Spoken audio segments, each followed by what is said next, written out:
바이오 분야 핫 이슈와 트렌드를 알아보는 카페비 코너입니다. 사이언스 투데이 바이오 길라잡이 이성규 기자 나왔습니다. 안녕하세요. 안녕하세요. 네, 이번 시간은 어떤 주제로 이야기 나눠볼까요? 그냥 평소 좋아하는 문구를 한번 준비해 봤는데요. 네. 네. 한번 읽어볼게요. 이 헤아릴 수 없이 넓은 공간과 셀 수 없이 긴 시간 속에서 지구라는 작은 행성과 찰나의 순간을 그대와 함께 보낼 수 있음은 나에겐 큰 기쁨이었다. 이 미국의 유명한 그 천문학자 네. 칼 세이건이 했던 말이죠. 칼 세이건은 저도 우주과학을 굉장히 좋아해서 네. 코스모스라는 책을 읽어봤는데요. 근데 이게 워낙 두꺼운 책이라 다 읽지 못했는데 그렇죠.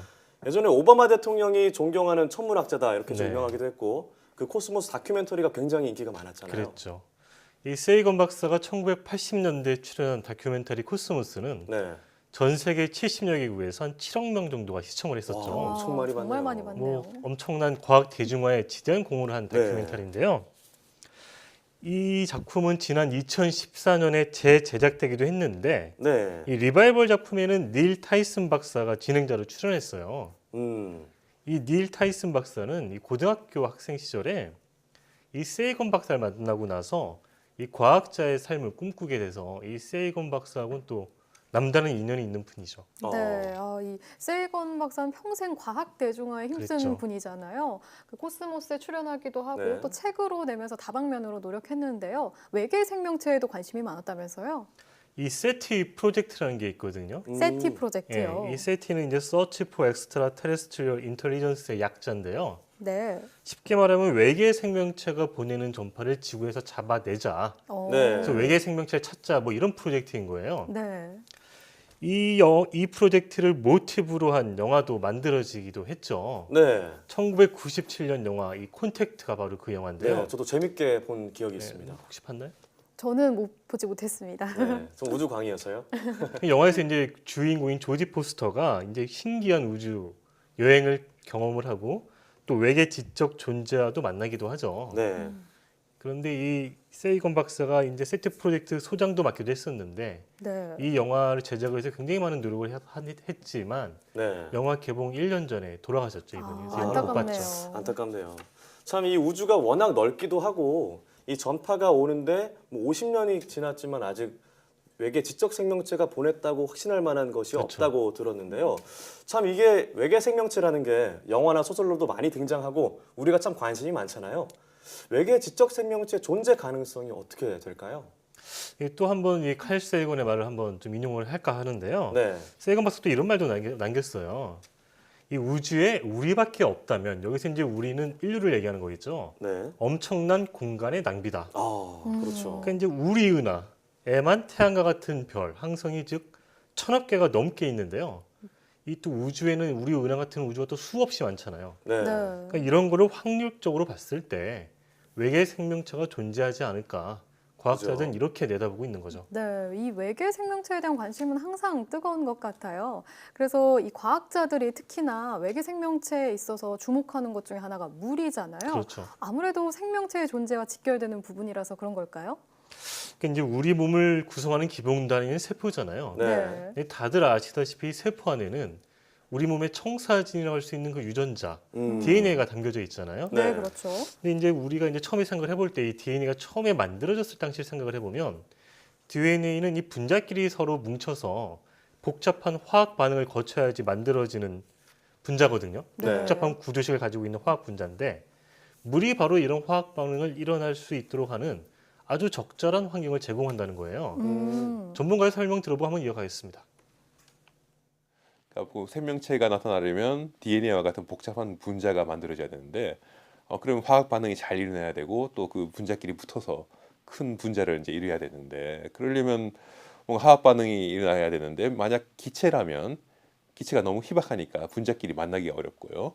그 다음에 고체라면 고체 속에 분자들이 갇혀 있기 때문에 그게 좀 만나기가 어려운 거예요, 서로. 근데 액체라면 분자끼리 많이 농축이 충분돼 있으니까 만나서 화학 반응을 일으킬 가능성이 높고요. 네. 또 물은 뭐 다들 아시다시피 0도에서 100도 네. 사이에서는 액체 상태로 존재하잖아요. 네, 그렇죠. 근데 이 화학 반응이라는 게 분자 운동인데 이건 온도가 높을수록 활발하게 일어나거든요. 네. 그러니까 이렇게 레인지가 넓다 보니까 물은 또 이런 생명체 탄생 조건에 굉장히 유리한 조건을 가지고 있다 이렇게 볼 수 있는 그렇겠네요. 거죠. 이렇게 네. 적당히 흐르면서 또 기체처럼 아주 분자 사이가 네. 멀지도 않고요. 뭐 네. 암모니아 같은 액체는 굉장히 낮은 온도에서만 액체로 존재하기 때문에 조금 좀 제한이 있는 거죠. 같은 액체더라도. 그래서 과학자들이 물이 있는 천체를 찾기 위해서 네. 노력을 하는 것 같은데요. 그렇다면 이 태양계 안에서 외계 생명체가 존재할 만한 어떤 가능성이 큰 천체는 무엇이 있을까요? 그냥 그 목성 있잖아요. 네. 이 네. 목성에도 이제 우리 지구가 달이 있는 것처럼 위성이 있어요. 그중에 이제 음. 유로파라고 있어요. 목성의 아, 위성 네. 유로파. 네네. 한 번쯤 들어봤을 네, 텐데요. 네, 들어봤습니다. 들어봤습니다. 이 유로파는 이 얼음층 밑으로 이 표면이 굉장히 큰 얼음으로 되어 있는데 네. 이 얼음층 밑으로 거대한 바다가 있다는 것으로 알려졌어요. 네. 그러니까 이 유로파의 그 바다 깊은 곳에는 마치 지구의 그 심해저에 서식하는 것과 같은 생명체가 있을 것이다. 네. 라고 이제 과학자들이 내다보고 있는 거예요. 네. 인터뷰 잠깐 들어볼까요? 네. 태양계라면 그냥 유로파를 갖다 제일 그 유력한 곳으로 생각하고 있고요.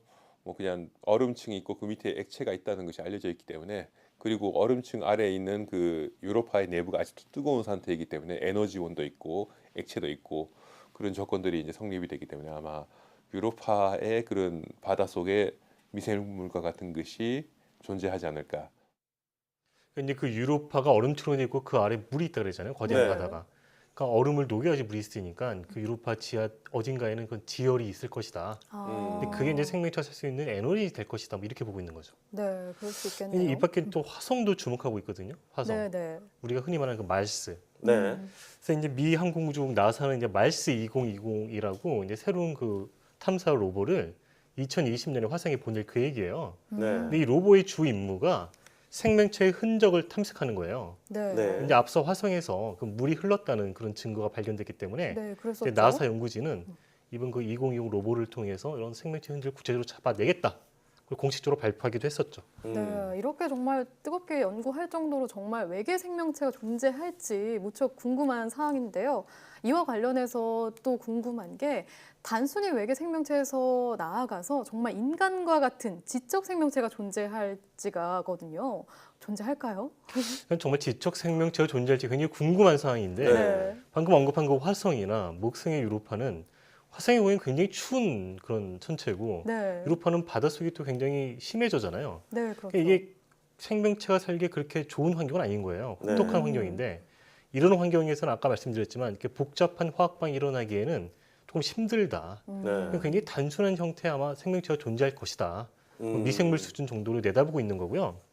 그런 반면에 뭐 우주 어딘가에 우주는 넓으니까 그렇죠. 이런 복잡한 화학 반응이 충분히 일어날 수 있는 그런 토대가 마련된 곳이 있다면 이런 우리 같은 그런 네. 지적인 고등 생명체도 존재할 수 있을 것이다라고 과학자들은 보고 있는 거죠. 네.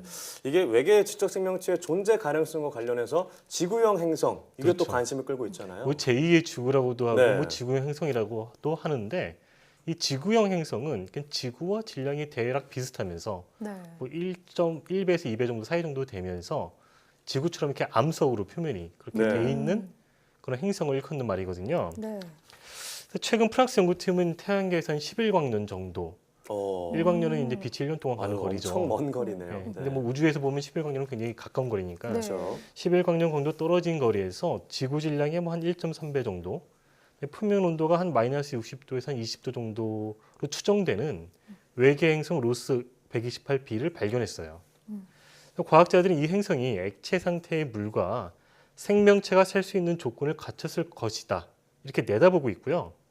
뭐 이에 앞서서 뭐 트라피스트나 프록시마 b와 같은 지구형 행성들이 발견되기도 했었어요. 그래서 대략 한 50개에서 한 60개 정도 사이 정도 네. 지구형 행성들이 발견이 됐는데, 근데 다만 이제 지구와 비슷한 이런 지구형 행성이 발견됐다고 해서 생명체가 실제 탄생할 수 있느냐, 이거는 또 별개의 문제이기 때문에 더 많은 연구가 필요하다는 거죠.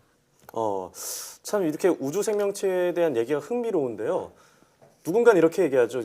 지구에 사람들이 살면 되지 굳이 왜 외계인을 생각하느냐. 근데 이런 그렇죠. 우주 생명체 탐색이 어떤 의미가 있을까요? 그러니까 이제 우주 생명체를 우리가 찾는다는 것은 어떻게 보면 생명체의 기원을 찾는 것과 같은 거거든요. 네. 그럼 뭐 일맥상통하는 얘기인데, 그 우주 생명체를 찾는 과정에서 이 생명체가 뭐 얼마나 쉽게 탄생할 수가 있는 건지, 아니면 반대로 얼마나 어렵게 탄생할 수 있는 건지, 이런 것들을 알아가는 과정이잖아요. 네. 그러니까 생명체 탄생의 비밀을 궁극적으로 우리가 파헤친다는 점에서 이 우주 생명체 탐사에 의의가 있다 이렇게 볼 수 있겠습니다. 네, 정말 우주에 과연 생명체가 존재하는 행성이 있을지 또 만약에 존재한다면 어떤 형태일지 참 궁금한데요. 앞으로 더 연구가 활발히 진행된다면 이러한 궁금증이 조금 해소되지 않을까 싶습니다. 오늘 말씀 고맙습니다.